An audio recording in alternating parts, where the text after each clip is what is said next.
ఆ, మెడికల్ కాలేజీల ప్రైవేటీకరణకు వ్యతిరేకంగా వైఎస్ఆర్ కాంగ్రెస్ పార్టీ ప్రజా ఉద్యమాన్ని స్టార్ట్ చేసింది. ఇవాళ జగన్ నర్సీపట్నం వెళ్తూ ఉన్నారు. తమ హయాంలో తెచ్చిన నర్సీపట్నం వైద్య కళాశాలను సందర్శించడానికి జగన్మోహన్ రెడ్డి టూర్కి ప్లాన్ చేసుకున్నారు సార్. అయితే ప్రభుత్వం చెప్తోంది హద్దు మీరవద్దు అని చెప్పి. డీజీపీ హరీష్ కుమార్ గుప్తా కొన్ని వ్యాఖ్యలు చేశారు, కొన్ని కండిషన్స్ కూడా విధించారు. గీత దాటితే క్రిమినల్ చర్యలు ఉంటాయి, హద్దు మీరితే ఇచ్చిన అనుమతి దానంతట అదే రద్దవుతుంది అని చెప్పి కూడా హరీష్ కుమార్ గుప్తా స్పష్టం చేశారు. దాంతోపాటు పోలీసులు ఈ పర్యటనలో జీరో టాలరెన్స్ విధానాన్ని అనుసరిస్తారు అని కూడా ఆయన స్పష్టం చేశారు సార్. అండ్ చాలా కండిషన్స్ ఉన్నాయి, అవి మీకు చెప్తాను. ఒక 18 నిబంధనలతో అనుమతులు ఇచ్చారు. కాన్వాయ్లో 10 వాహనాలకు మాత్రమే అనుమతి ఉంది. ప్రజలకు ట్రాఫిక్ ఇబ్బందులు తలెత్తకుండా చూసుకోవాల్సిన అవసరం ఉంది. నిర్దేశిత మార్గంలోనే వెళ్ళాలి. అలా నిర్దేశించిన మార్గంలో కాకుండా వేరే మార్గంలో వెళ్ళినా, వాహన శ్రేణిని దారిలో ఎక్కువ సార్లు ఆపినా, భారీగా జన సమీకరణ చేసినా ఖచ్చితంగా మేము ఈ పర్యటనకు ఇచ్చిన అనుమతిని రద్దు చేస్తాము అని చెప్పి డీజీపీ చెప్తూ ఉన్నారు సార్. ఏంటి సార్ ఇన్ని కండిషన్స్ ఏంటి నాగేశ్వర్ గారు? ఇప్పుడు ఆ పదాలు జీరో టాలరెన్స్, అద్దె మీరితే అనుమతి దానంతదే రద్దవుతుంది, క్రిమినల్ చర్యలు తీసుకుంటాం, ఇది పోలీస్ బాస్ నుంచి రావాల్సిన మాటలు కాదు. ఇది ఒక రాజకీయ నాయకత్వం మాట్లాడచ్చు, తప్పలేదు. ఎందుకంటే పొలిటికల్ లీడర్షిప్ వేరు, బ్యూరోక్రసీ వేరు.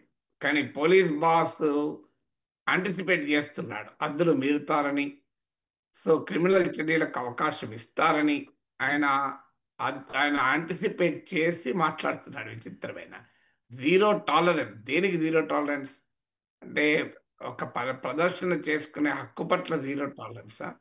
తప్పనిసరిగా ట్రాఫిక్ అంతరాయం కలిగించకూడదు అన్నది కరెక్ట్ కండిషన్. ఏ రకమైన పబ్లిక్ ఆర్డర్కు డిస్టర్బెన్స్ ఉండకూడదు, పబ్లిక్ సేఫ్టీకి భంగం వాటిల్లకూడదు అనేది చాలా కీలకం. రాజకీయ ర్యాలీలో ఆ జాగ్రత్తలు తీసుకోవాల్సింది. ఇటీవల మనం విజయ్ పర్యటన చూసాం.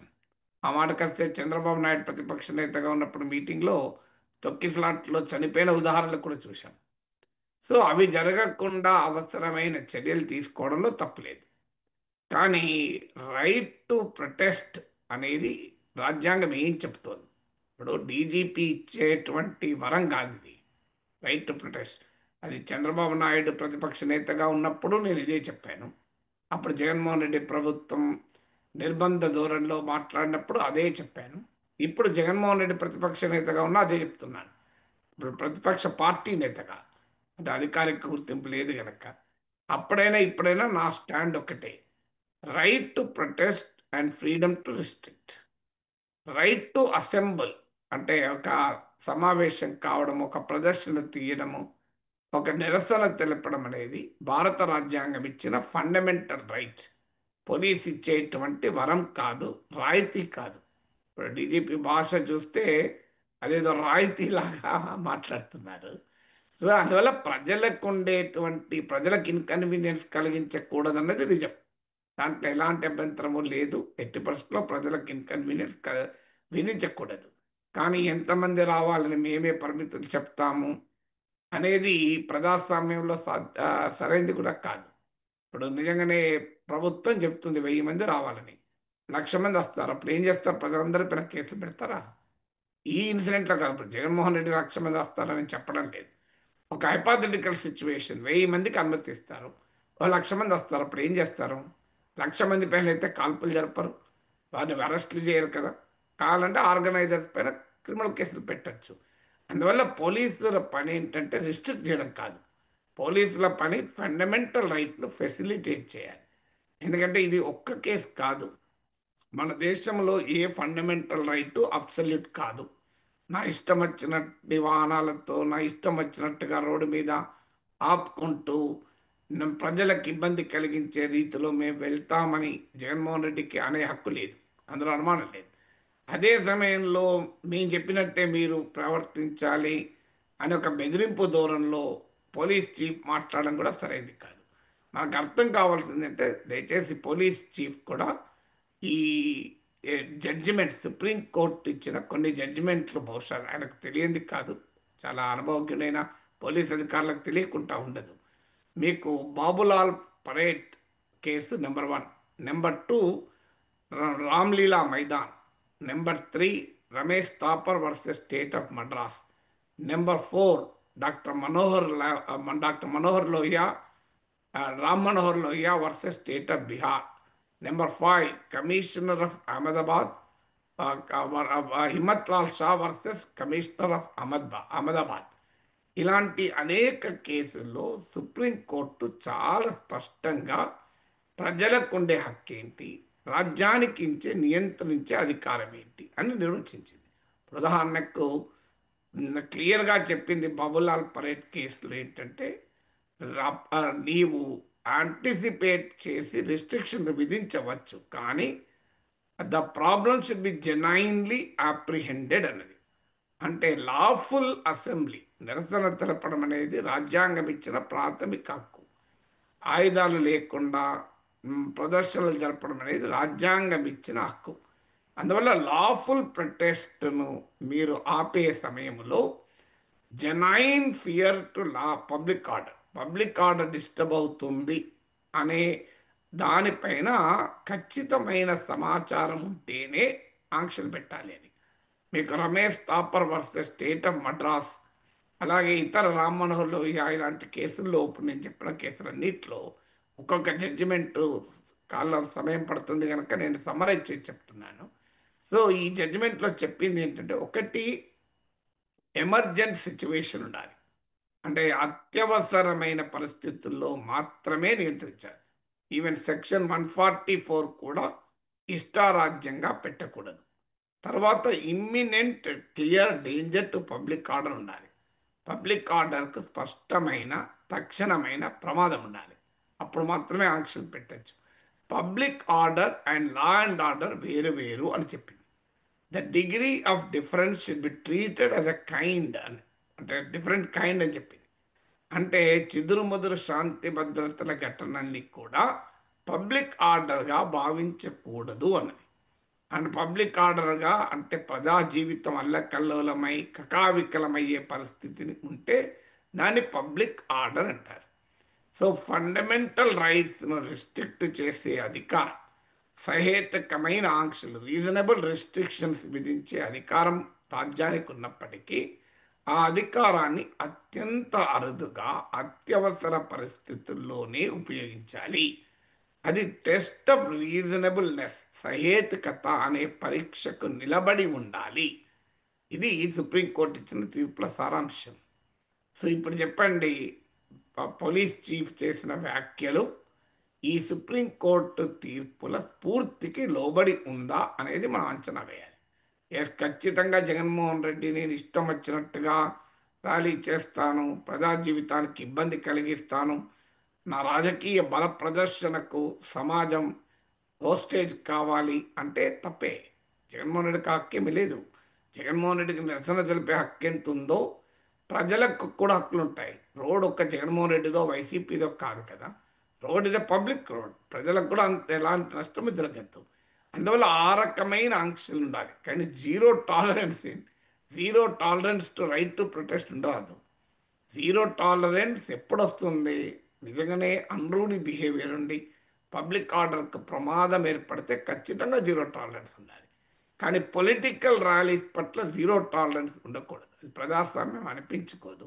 అది ఎవరి అధికారంలో ఉన్నా నా స్టాండ్ ఇది. అన్ఫార్చునేట్లీ రాజకీయ పార్టీలు ఏమవుతాయంటే, వాళ్ళు అధికారంలో ఉన్నప్పుడేమో పోలీస్ భాష మాట్లాడతారు, వాళ్ళు ప్రతిపక్షంలో ఉంటే ప్రజాస్వామిక భాష మాట్లాడతారు. ఇప్పుడు చంద్రబాబు నాయుడు పర్యటనల సమయంలో జగన్మోహన్ రెడ్డి ముఖ్యమంత్రిగా ఉన్నప్పుడు జగన్మోహన్ రెడ్డి పోలీస్ భాష మాట్లాడాడు, చంద్రబాబు నాయుడు ప్రజాస్వామిక భాష మాట్లాడాడు.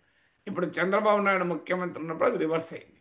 జగన్మోహన్ రెడ్డి ప్రజాస్వామిక భాష మాట్లాడితే అధికారంలో ఉన్నవారు పోలీస్ భాష మాట్లాడతారు. మాలాంటి వాళ్ళు అప్పుడైనా ఇప్పుడైనా ప్రజాస్వామిక భాషే మాట్లాడతాం. పోలీసులు కూడా ప్రజాస్వామిక భాషే మాట్లాడాలి అని కోరుకుంటాం. ఎందుకంటే పోలీస్ కూడా పార్ట్ ఆఫ్ ద కాన్స్టిట్యూషన్. వారు ఏ రాజకీయ పార్టీకి సంబంధించిన వారు కాదు. అధికారంలో ఎవరైనా ఉండనియండి, రాజ్యాంగానికి లోబడి మాత్రమే పనిచేయాలి. అందువల్ల నిరసన తెలిపే ప్రాథమిక హక్కులకు భంగం వాటిల్లేలా పోలీసు చర్యలు కానీ ఆంక్షలు కానీ ఉండకూడదు. అదే సమయంలో సమాజంలో పబ్లిక్ ఆర్డర్కి అంతరాయం కలుగుతుంది, ప్రజా జీవితం అల్లకల్లోలమవుతుంది, కకావికలమవుతుంది అనే అంశములో జెనైన్ అప్రిహెన్షన్, నిజమైన స్పష్టమైన తక్షణమైన ప్రమాదం ఉందని పోలీసులు అంచనాకు వస్తేనే ఈ ఆంక్షలు ఉండాలి. సో మరి ఆ రకమైన అంచనాలు వచ్చినప్పుడు కూడా మళ్ళీ ఫైనల్గా ఆంక్షలు టెస్ట్ ఆఫ్ రీజనబుల్నెస్కు నిలబడాలి. ఆర్టికల్ 19 యొక్క సారాంశం నేను చెప్పేది. మీరు ఆక్స్ఫర్డ్ హ్యాండ్బుక్ ఆఫ్ కాన్స్టిట్యూషన్ అని ఒక అద్భుతమైన పుస్తకం ఉంటుంది. దాంట్లో రాజ్యాంగంలో ఏం చెప్పారన్నదే కాకుండా సుప్రీంకోర్టు తీర్పుల సారాంశం కూడా ఉంటుంది. నేను I'm just quoting from the Oxford handbook of the కాన్స్టిట్యూషన్లో ఇచ్చినటువంటి ఈ తీర్పుల సారాంశాన్ని మీ ముందు పెడుతున్నాను. సో అందువల్ల జగన్మోహన్ రెడ్డికి ఉండేటువంటి పరిమితులు ఉంటాయి, పోలీసులకు ఉండే పరిమితులు కూడా ఉంటాయి. రాజ్యానికి మాత్రమే హక్కులు ఉండవు, పౌరునికి కూడా హక్కులు ఉంటాయి. దీన్ని గుర్తించి ఇరుపక్షాలు మలుచుకోవాలి. నేను ప్రజాస్వామ్యంలో నా ఇష్టం, నాకు హక్కు ఉంది కనుక నేను ప్రజా జీవితానికి అంతరాయం కలిగినా నా ఇష్టం వచ్చినట్టు ర్యాలీలు జరుపుతామనే హక్కు వైసీపీకి లేదు, జగన్మోహన్ రెడ్డికి లేదు. అదే సమయంలో ఒక రాజకీయ పార్టీకి, ఒక రాజకీయ నాయకునికి నిరసన తెలిపేటువంటి హక్కు ప్రాథమిక హక్కు, దాన్ని గౌరవించాలి. దాన్ని అత్యంత అరుదైన సందర్భాల్లో మాత్రమే, అత్యవసర పరిస్థితుల్లో మాత్రమే నియంత్రించాలి అనే భావన పోలీసులకు కూడా ఉండాలి. ఎందుకంటే నేను చట్టసభలో సభ్యుడిగా ఉన్నాను, 8 ఏళ్ళు లా మేకర్గా ఉన్నాను, నేషనల్ పోలీస్ అకాడమీలో 15 ఏళ్ళు పాఠాలు చెప్పాను. సో అందువల్ల అటువైపు ఇటువైపు అనుభవంతో చెప్తున్నాను. చట్టాలు చేసిన చట్టసభలో సభ్యుడిగా పోలీసు ఉన్నతాధికారులతో సహా ఐపీఎస్ ప్రొబేషనర్లకు పాఠాలు చెప్పిన ఒక ఆచార్యునిగా, ఒక ప్రొఫెసర్గా నాకున్న అనుభవంతో చెప్తున్నాను. ఈ రెండింటి మధ్య బ్యాలెన్స్ చేయాలి. జగన్మోహన్ రెడ్డికి బాధ్యత ఉంటుంది, ప్రజా జీవితానికి అంతరాయం కలగకుండా, పబ్లిక్ ఆర్డర్ దెబ్బతినకుండా, సమాజానికి లీస్ట్ ఇన్కన్వీనియన్స్ అయ్యే రీతిలో జగన్మోహన్ రెడ్డి ర్యాలీ నిర్వహించాలి. పోలీస్ వ్యవస్థ రాజ్యం కూడా లీస్ట్ ఇంట్రూజివ్నెస్, అంటే జగన్మోహన్ రెడ్డికి వైసీపీకి ఉండే ప్రజాస్వామిక పౌర హక్కులలో అనివార్యమైనప్పుడు మాత్రమే జోక్యం చేసుకోవాలి. ఈ స్పిరిట్తో ఇరుపక్షాలు ఉంటే సమస్య లేదు. కానీ ఈ స్పిరిట్లో ఎవరు భంగం వాటిల్లినా సమస్య. అధికారంలో ఉన్న వారి భాష, ప్రతిపక్షంలో ఉన్న వారి భాష తేడుంటుంది. నిందితుడే బాధితుడు అవుతాడు, బాధితుడే నిందితుడు అవుతాడు. అలాంటి వాళ్ళు చంద్రబాబు నాయుడు హక్కుల గురించి అలాగే మాట్లాడారు, ఇప్పుడు జగన్మోహన్ రెడ్డి హక్కుల గురించి అదే మాట్లాడుతున్నాం. అప్పుడైనా చంద్రబాబు నాయుడు ప్రతిపక్ష నాయకుడిగా ఉన్నా, జగన్మోహన్ రెడ్డి ప్రతిపక్ష నాయకుడు ఉన్నా మా భాషలో తేడా లేదు. Right sir. అంటే అధికారంలో జగన్మోహన్ రెడ్డి ఉండగా మెడికల్ కాలేజీల నిర్మాణాలని ఆపేసి ఇప్పుడు రాద్ధాంతం చేస్తూ ఉన్నారు అంటూ కూటమి నేతలు జగన్ మీద విమర్శలు చేస్తూ ఉన్నారు సార్. అంటే అధికారం పోయిన తర్వాత జగన్ ప్యాలెస్లకు మాత్రమే పరిమితం అవుతూ ఉన్నారు, జనాలకు మొహం చూపించడానికి కూడా ఆయనకి మనసు రావడం లేదు అని చెప్పి పదే పదే విమర్శలు చేస్తూ ఉంటారు కూటమి నేతలు. రీసెంట్గా మనం చూస్తే కనుక గుంటూరు మిర్చి రైతులతో ఆయన మాట్లాడారు, మద్దతుగా బంగారుపాళ్యం వెళ్ళారు, మామిడి రైతులకు సపోర్టుగా, పొదిలి వెళ్ళారు పొగాకు రైతులకు సపోర్టుగా, సత్తెనపల్లి వెళ్ళారు కార్యకర్తలకు సపోర్టుగా, అండ్ దళిత యువకుల మీద పోలీసుల దాష్టికం అంటూ దాన్ని నిరసిస్తూ ఆయన తెనాలి కూడా వెళ్ళి నిరసన తెలిపిన పరిస్థితి. ఈ 5 సందర్భాల్లో ప్రతిసారి జగన్మోహన్ రెడ్డి బయటకు వస్తే వివాదం జరుగుతోంది సార్. దాన్ని పెద్ద ఇష్యూగా అదో పెద్ద ఇష్యూ అవుతోంది. ఇప్పుడు నర్సీపట్నం పర్యటన కూడా పెద్ద ఇష్యూ అవుతోంది. ఎందుకు జగన్మోహన్ రెడ్డి బయటకు వచ్చి ప్రతిసారి ఇలా వివాదం అవుతోంది? ఏంటి సార్, ఎందుకు సార్? ఆంధ్రప్రదేశ్లో పొలిటికల్ కల్చర్ అలా మారిపోయింది. అంటే డెమోక్రటిక్ స్పిరిట్ అనేది లేకుండా మా రాజ్యమే చెల్లాలి, ప్రత్యర్థులకు ఏ హక్కులు ఉండవు. ఇది ఇప్పుడు జగన్మోహన్ రెడ్డి ముఖ్యమంత్రిగా ఉన్నప్పుడు కూడా ఇదే సమస్య వచ్చింది. అప్పుడు తెలుగుదేశం కూడా ఇదే ఆరోపణ చేసింది, మా పైన నిర్బంధం ఏంటి అని. సో హిస్టరీ రిపీట్స్ ఇట్సెల్ఫ్ అని. సో అప్పుడు రెడ్ బుక్ వస్తుంది, ఆ సంగతి తెలుస్తామని వాళ్ళు చెప్పారు. ఇప్పుడు డిజిటల్ బుక్ వస్తుంది వీళ్ళు చెప్తున్నారు. నేను ఇప్పుడు కాన్స్టిట్యూషన్ బుక్ ఉండాలి, రెడ్ బుక్లు డిజిటల్ బుక్లు కాదు, కాన్స్టిట్యూషన్ బుక్ మాత్రమే ఫాలో కావాలని మొదటి చెప్తూ ఉంటాను. సో అందువల్ల ఎందుకు అవుతుంది అంటే ప్రజా సమస్యలపైన జనంలోకి వెళ్ళడం ద్వారా రాజకీయ లబ్ధి పొందాలనేది ప్రతిపక్షం చూస్తుంది. అది చూడడం తప్పని కూడా కాదు ప్రజాస్వామ్యంలో. నీకు అంతకుముందు రోడ్లు అతుకులు గతుకులుంటే పవన్ కళ్యాణ్ వెళ్ళి దానిపైన నిరసన తెలపలేదా? చంద్రబాబు నాయుడు నిరసన తెలపలేదా? సో ఎవరైనా ప్రతిపక్షం ప్రజల సమస్యని రైజ్ చేసి రాజకీయ సమీకరణ ద్వారా లాభం పొందాలని ప్రతిపక్షం చేస్తుంది. అధికారంలో ఉన్నవారు ఏంటంటే ఎక్కడ ప్రతిపక్షానికి బెనిఫిట్ అవుతుందో అనే ఆందోళన అధికార పార్టీలో ఉంటుంది. కానీ ఆందోళన ఉంది కదా అని ప్రతిపక్ష నాయకుడు ప్రతిపక్ష పార్టీ కార్యాచరణ ఉండకూడదని అనరాదు. సో రాజకీయంగా ప్రతిపక్షంలో ఉన్న వారికి ప్రజల సమస్యల్ని రైజ్ చేసే హక్కు ఉంటుంది. తర్వాత ఈ మెడికల్ కాలేజెస్ అంశం రైటా రాంగా, జగన్ ఏం చేశాడు, టీడీపీ ఏం చేస్తుంది, ఈ డిబేట్తో సంబంధం లేదు. ఈ డిబేటు పొలిటికల్ డొమైన్లో జరుగుతుంది. పొలిటికల్ డొమైన్ వేరు, కాన్స్టిట్యూషనల్ రైట్స్ వేరు. నిజమే, జగన్మోహన్ రెడ్డి చేస్తున్న విమర్శలు న్యాయమా కాదా? ఆయన నిధులు ఇవ్వకుండా, ఆయన మెడికల్ కాలేజీలని పూర్తి చేయకుండా వెళ్ళిపోయి ఇప్పుడు రాద్ధాంతం చేయడం తప్పని తెలుగుదేశం అంటుంది. అది ప్రజలకు చెప్పచ్చు, తప్పేమీ లేదు.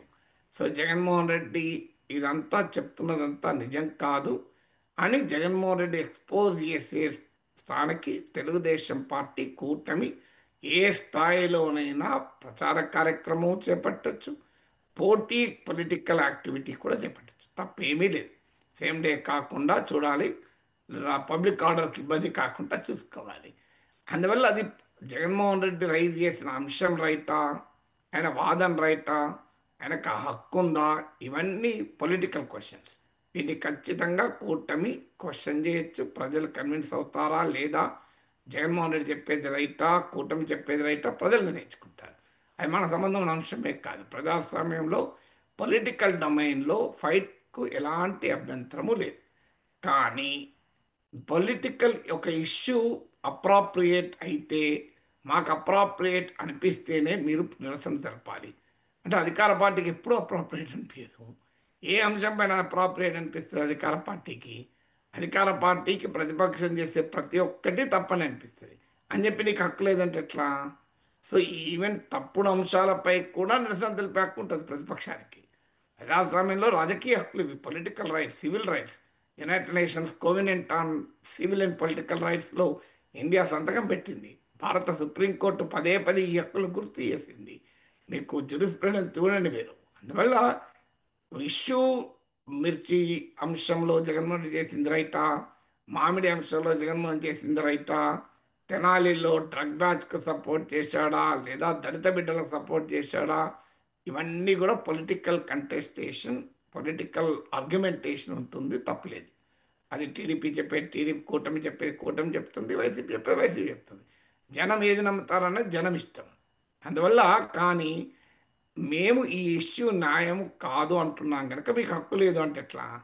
సో ఒకవేళ నిజంగానే మెడికల్ కాలేజ్ ఇష్యూలో కూటమి చేసిందే రైట్ అని ప్రజలు విశ్వసిస్తే జగన్మోహన్ రెడ్డి ఎన్ని నిరసనలు తెలుపుకున్నా ఏమీ కావు, ఏమీ కాదు. రాజకీయంగా ప్రజలే అభ్యంతరం చెప్తారు. ప్రజలు కనుక ఇప్పుడు వైద్య కళాశాలల పీపీపీ వల్ల మాకు లాభం జరుగుతుంది, మాకు మెరుగైన వైద్య సేవలు అందుతాయి, ఇది చాలా సరైన పద్ధతి అని భావించారనుకోండి, జగన్మోహన్ రెడ్డి నిరసనలు ఆయనకే నష్టమవుతుంది కదా. ఇబ్బంది ఏమన్నా తెలుగుదేశంలో చేయాలి, కూటమిలో చేయాలి, పోయి చెప్పుకోవా ఎంతన్నా అంటారు. ప్రజలకు ఒక మెరుగైన సదుపాయం వస్తుంటే దానికి వ్యతిరేకంగా జగన్మోహన్ రెడ్డి ఎన్ని నిరసనలు తెలిపితే అంత లాభం కదా కూటమికి. అధికార కూటమిని ఆహ్వానించారు కదా. అని సమస్య ఎక్కడ వస్తుంది? మీరు క్విక్ సర్వే చేయండి. మెడికల్ కాలేజ్ ఇష్యూలో నరేటివ్ కూటమి లూజ్ అయింది. వైసీపీకి అది అడ్వాంటేజ్గా మారింది. రైటా రాంగా, పీపీపీ రైటా, ప్రభుత్వ నిర్వహణలో ఉండడం రైటా, జగన్మోహన్ రెడ్డి పేమెంట్ సీట్లు పెట్టడం రైటా, నేను ఆ జోలికి వెళ్ళడం లేదు. అల్టిమేట్గా ప్రజల్లోకి మీరు వెళ్ళి అడగండి. సాంప్రదాయ వైసీపీ ఓటర్లే కాదు, ఈవెన్ టీడీపీ కూటమి ఓటర్లలో కూడా సింగ్ ఓటర్లు, ఆంధ్రప్రదేశ్ ఎలా ఉంటుందంటే రవిశంకర్ గారు, 40% వైసీపీ ఉంటుంది, 40% టీడీపీ కోర్ ఓటు. ఈ ఓటు ప్రపంచం మునిగినా అటే ఉంటారు. కులాల వారీగా కూడా ఉంటుంది, పవన్ కళ్యాణ్ చెప్పినట్లు. దీనికి లాయల్ ఓటుకి మీరు ఏమన్నా చేయండి, అమలు కాని పథకాన్ని అడగండి, అమలు అయిందని చెప్తారు. సో జగన్మోహన్ రెడ్డి తప్పులు చేసినా వైసీపీ రైట్ అంటారు, టీడీపీ తప్పు చేసినా కూటమి రైట్ అంటారు. సో అందువల్ల ఆ కన్సాలిడేటెడ్ ఓటింగ్ తీసేస్తే ఒక 10 to 20% స్వింగ్ ఓటర్ ఉంటాడు. స్వింగ్ ఓటర్ కూడా మెడికల్ కాలేజ్ ఇష్యూలో ప్రభుత్వ నిర్ణయం సరైంది అని అనుకోడండి. నేను నాకున్న అంచనా చెప్తున్నాను, నేనేమి సైంటిఫిక్గా సర్వే చేశానని కాదు. మీరు క్విక్ అప్రైజల్, మీకు ర్యాపిడ్ అప్రైజల్ అంటారు రీసెర్చ్ మెథడాలజీలో. సో మీరు అది రిప్రజెంటేటివ్గా సర్వే కాకపోవచ్చు, సైంటిఫిక్ మెథడ్ కాకపోవచ్చు, కానీ ఒక పొలిటికల్ అప్రైజల్ కనుక తీసుకుంటే వివిధ సెక్షన్లతో మాట్లాడితే క్లియర్గా ఈ విషయంలో గవర్నమెంట్ లాస్ ద నరేటివ్. నీకు రైటా రాంగా తర్వాత సంగతి, కానీ ప్రజలు కూటమి ప్రభుత్వం చేస్తుంది సరైంది అని అనుకోవడం లేదు. అందువల్ల కూటమిలో ఇంకెక్కువ అసహనం పెరుగుతోంది. మీకు ఉదాహరణకు మిర్చి రైతు, మామిడి రైతు విషయంలో అదే జరిగింది కదా. జగన్ నిరసన తెలపడం తప్పన్నారు, ఇష్యూనే లేదన్నారు. కానీ జగన్ నిరసన తెలిపిన రోజు కేంద్రానికి లేఖలు రాశారు. మరి తప్పేది లేఖలు ఎందుకు రాశారు? మీరు కావాలంటే పేపర్లు తీసి చూడండి. జగన్ గుంటూరు మిర్చి యార్డ్ పర్యటన, కేంద్రానికి అదే రోజు చంద్రబాబు నాయుడు లేఖ. జగన్ బంగారుపాలెం పర్యటన, మామిడి రైతు పైన కేంద్రానికి లేఖ. మీరు చూడండి కావాలంటే. మరి ఎందుకు లేఖలు రాశారు? ఇష్యూ లేకపోతే లేఖలు రాయాల్సిన అవసరమే లేదు కదా. అందువల్ల ఇష్యూ జనైన్ అయినప్పుడే ప్రభుత్వంలో అసహనం పెరుగుతుంది. ఎందుకంటే ప్రజలు తీవ్రంగా ఉంటారు, ప్రజలు ఎక్కడ కన్విన్స్ అవుతారేమోనని. పొలిటికల్ డొమైన్లో తామే స్ట్రాంగ్ ఉంటే, పొలిటికల్ కంటెస్టేషన్లో, రాజకీయ వాద ప్రతివాదాల్లో తమ వాదనే ప్రజలు నమ్ముతుంటే భయమేంటిగా? నమ్మనప్పుడే కదా ఆ ఆందోళన అనేది. నిజంగానే కూటమికి నమ్మకం ఉంటే, నేను చెప్పేది రైట్, పీపీపీ రైట్ అని ప్రజలు విశ్వసిస్తున్నారు అంటే ఇక ప్రాబ్లం ఏంటి? జగన్ ఏమైనా చేసుకోండి, ఏమవుతుంది? ఇట్లాంటి 100 చేసుకొని ఏమీ కాదు. అల్టిమేట్గా ప్రజలు ఒప్పుకోరు కదా. మాకు లాభం అవుతుంది అనుకుంటే ప్రజలు దాన్ని సమర్థిస్తారు కదా. ఇప్పుడు ఉదాహరణకు సూపర్ 6 అమలు అవుతుంది, జగన్మోహన్ రెడ్డి ఏమంటున్నారో అసలు అమలే కావడం లేదు అంటున్నాడు. నా అంచనా, మీరు క్విక్ సర్వే చేయండి, మెజారిటీ ప్రజలు సంక్షేమ పథకాలు 1-2 అంశాలు మినహా సంతృప్తిగానే ఉన్నారు. మరి ఈ జగన్మోహన్ రెడ్డి ఎంత గోల చేసినా, అల్లరి చేసినా, సూపర్ 6 ఇస్ అ ఫెయిల్యూర్ అని ఎంత చెప్పినా ప్రజలు ఒప్పుకోరు. కానీ ప్రజల అనుభవంలో పెన్షన్లు పెరిగాయి, అన్నదాత సుఖీభవ వచ్చింది, అమ్మకు తల్లికి వందనం వచ్చింది, వాహన మిత్ర ఆటో డ్రైవర్లకు డబ్బులు వచ్చాయి. ఇవన్నీ అనుభవం కదా. ఉచిత మహిళలకు ఉచిత రవాణా వచ్చింది, ఇవన్నీ అనుభవం కదా. అనుభవం వెనక్కి ఏమంటారు? కానీ అదే సమయంలో మీకు నిరుద్యోగం భృతి, ఉద్యోగాల కల్పన, ఇలాంటి విషయాల్లో ఇంకా ప్రజలు అసంతృప్తి ఉన్నారు. అందువల్ల కానీ జగన్మోహన్ రెడ్డి ఏమంటాడు? అసలు మొత్తం అసంతృప్తే, చంద్రబాబు నాయుడు నమ్ముతలేదంటారు. అది నిజం కాదు. సో అందువల్ల ప్రజలు ఏమనుకుంటున్నారు అనేది పాయింట్. ఇప్పుడు మీరు ఉచిత రవాణా అమలు కావడం లేదని చెప్పి నిరసన తెలపమనండి, సూపర్ 6 అమలు కావడం లేని ప్రజల్లో ట్రాక్షన్ ఉండదు. ఎందుకంటే సూపర్ 6లో కొన్ని అమలు కాకపోయినా కొన్ని అమలవుతున్నాయి, ఓవరాల్గా అమలవుతున్నాయనే భావనలోనే ప్రజలు ఉన్నారు. అందువల్ల ప్రజల సంతృప్త స్థాయిని జగన్మోహన్ రెడ్డి పర్యటనలు మార్చవు. జగన్మోహన్ రెడ్డి పర్యటన వల్ల ప్రజలు ఆల్రెడీ సంతృప్తితో ఉంటే ఎందుకు మారుతారు?